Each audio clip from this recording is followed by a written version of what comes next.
And this is why he's doing it. Oh, where to begin? Where to begin? First of all, James David, Donald Trump has got to be rethinking his decision to bring you onto the ticket because, you're just weird, man. Just real talk. Second, not a vengeful guy. His unofficial 2016 campaign slogan was "Lock her up." And third, your evidence that he's not a vengeful guy is that he allegedly is a big family man. Well, about that. A new book today by one of Trump's nephews, Fred Trump III, the son of Trump's late brother, Fred Jr., provides an inside look into the Trump family and the actions of Donald himself that refute JD's claims, including when Donald Trump cut off the medical insurance for Fred's disabled newborn son. That happened after Fred and his sister Mary Trump, who you've no doubt seen on this network and this show, and who wrote her own tell-all book a few years ago, sued their Uncle Donald and their other uncles and aunts when they tried to steal Fred and Mary's inheritance following the death of their grandfather and Donald Trump's father, Fred Sr. Yep, sounds like quite the family guy, that Donald. Joining me now is Fred Trump III, author of All in the Family, The Trumps, and How We Got This Way. Fred, thank you so much for being here. Let me read a little excerpt from your book, and this is the part where Trump responds when it became public that he cut off the medical insurance for your son, for his disabled grandnephew. When the reporter asked if he thought he might be coming across as just a little cold-hearted given our son's medical condition, my uncle shot back, "I can't help that. It's cold when someone sues my father." Is this the way that your uncle always was with your family, or did it change when your son was born and when his parents died? Donald has always had that streak in him of needing to win at all costs. And when Mary and I challenged him and my aunts and other Uncle Robert, he couldn't accept that. It would have been nice if he was just gracious and said, "Hey, you guys are going through something unimaginable." But he couldn't bring himself to do that. So it's too bad.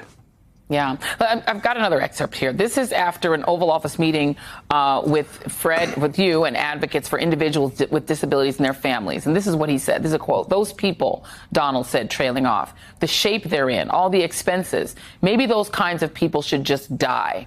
I truly did not know what to say." He was talking about expenses.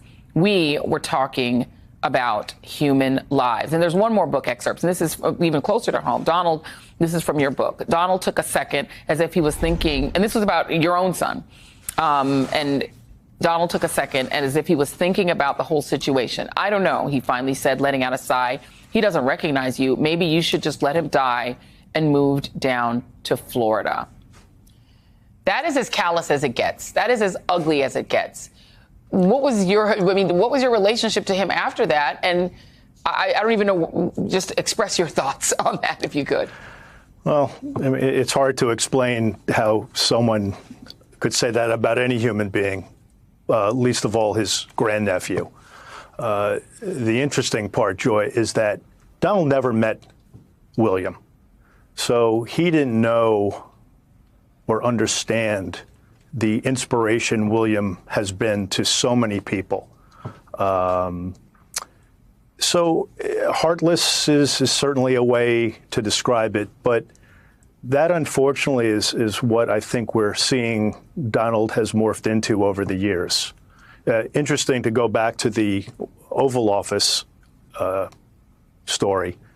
We were in fact talking about better efficiencies in advocating for the complex disability community, meaning in efficiency, spending less and getting more for it. So that he brought up expenses was a little surprising to me. Yeah. There is evidence that Donald Trump has a sort of revulsion toward disabled people. I mean, he didn't want to, be near Bob Dole, who had a disability from being a war hero. He made fun of and mocked a disabled reporter. Is that it? He just really is just disgusted by people who are disabled? He does not have an affinity for folks that he deems to be lesser than him. And I think we're seeing that not just with disabled, any group of people that he feels below him. And as I've been saying, he will use them people as pawns and then cast them aside when he gets the goal that he's trying to achieve. Does that include black people? Because he's pretending he would like to appeal to the African-American community, but you report in your book that he is not unfamiliar with dropping the N-bomb and with the hard R.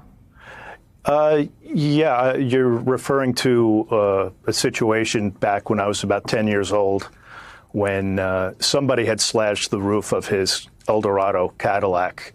And I was there, and I heard him say the N-word twice. And what shocked me, other than the word, was the fact that he did not know who, in fact, slashed his roof. So he just assumed that it was somebody who was black. You have announced that you are supporting Vice President Kamala Harris for president. Did you vote for your uncle when he ran in 2016 and 2020? And why are you supporting Vice President Harris now? I did not vote for Donald. And the reason why is I believe in policy over politics. The policies of the Republican Party, or what they have turned into, is antithetical to what I believe. I am supporting Vice President Harris. I am going to vote for her. I will campaign for her if asked. Her policies are what I believe in. I think, and this is not hyperbole, this is freedom on the line. She will move freedoms forward, everything that we, up until recently, have cherished in this country. The policies of the Republican Party are going to drive us backwards, and that's a scary place to be. She also, and I am confident in this, will help lead the charge to advocate for people with complex disabilities.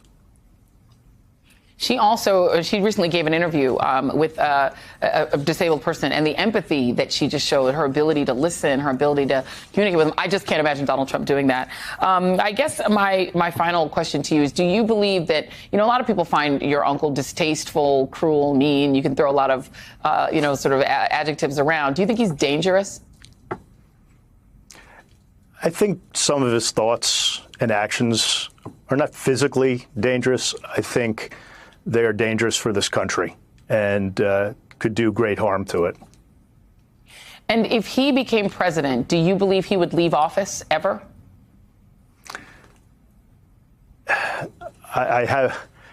No, he would continue on. And as I've said, even if he loses this time, which he will never accept, he would run again in 2028. He will keep trying. And do you think that's fear of going to prison? Or do you think it's just a quest for power, lust for power? I don't have an answer for your first question. I just think it's he doesn't like to lose. He hates to lose. There's nothing worse to him than losing. Fred Trump, I thank you so much for the insights that only you really could provide to us. So thank you. Much appreciated. Best of luck with the book.